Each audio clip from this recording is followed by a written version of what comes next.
The Final Cut Pro Creative Summit in Cupertino is a long way from my home in Brisbane, Australia, but it's worth it. In November 2018, I travelled part of the way with Lee Herbet, fellow Australian trainer and conference speaker, and we found our way to San Francisco, where I had to visit the external location for Electric Dreams, my favourite 80s film.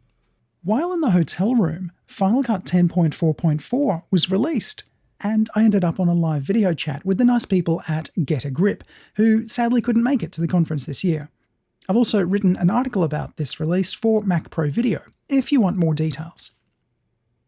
The conference kicked off with a trip to the Saratoga Country Club, where we heard Justine Izarek, aka iJustine, talk about how she got to where she is now.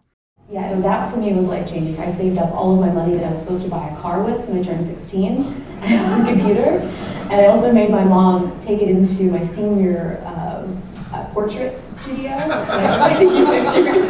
So she's looking at this massive monitor and this tower, and it's like the best picture ever. And that is in my senior picture. Is me and my computer. Sure. Well, I started posting my first videos on YouTube because I was teaching myself Final Cut, which is kind of crazy to think about.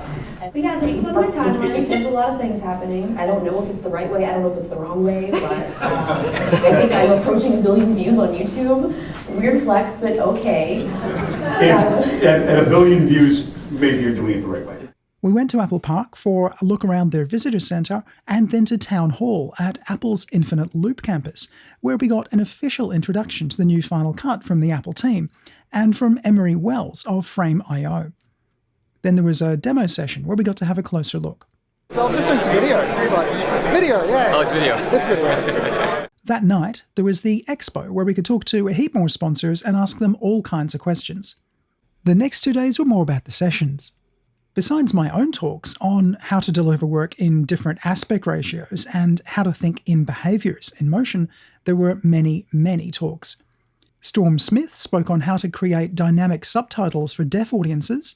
Bill Davis told us how he puts the promos for Ken Burns' documentaries together. Geoffrey Orthwein talked about how he used motion to create animation for video games from still artwork. And Brad Olsen spoke about how he got off the tracks onto iTunes. And there were plenty more I didn't get to.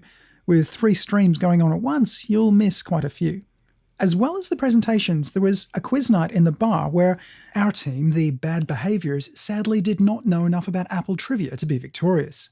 There was also a tip show where Steve Martin and Jeff Greenberg hosted a number of speakers, and a session where the Apple Final Cut team answered our questions, on the condition that we don't talk about it. I want my dupe detection.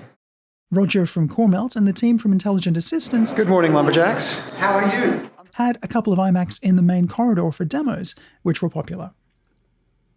As ever, the Final Cut Pro 10 Creative Summit is like a family reunion. Everyone you know in the community, and plenty you don't, all get together in the one place to learn how to do things better, and share a drink or a meal. You get access to Apple that's otherwise impossible, and can ask the people directly responsible for Final Cut, Motion, and the software around that the really tricky questions. That's awesome.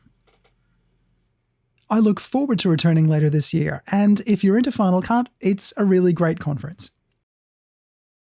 A special thanks to Lee for sharing his lounge access in Auckland, where I was able to capture this lovely time-lapse. Thanks for watching, and hopefully I'll see you at the next Creative Summit.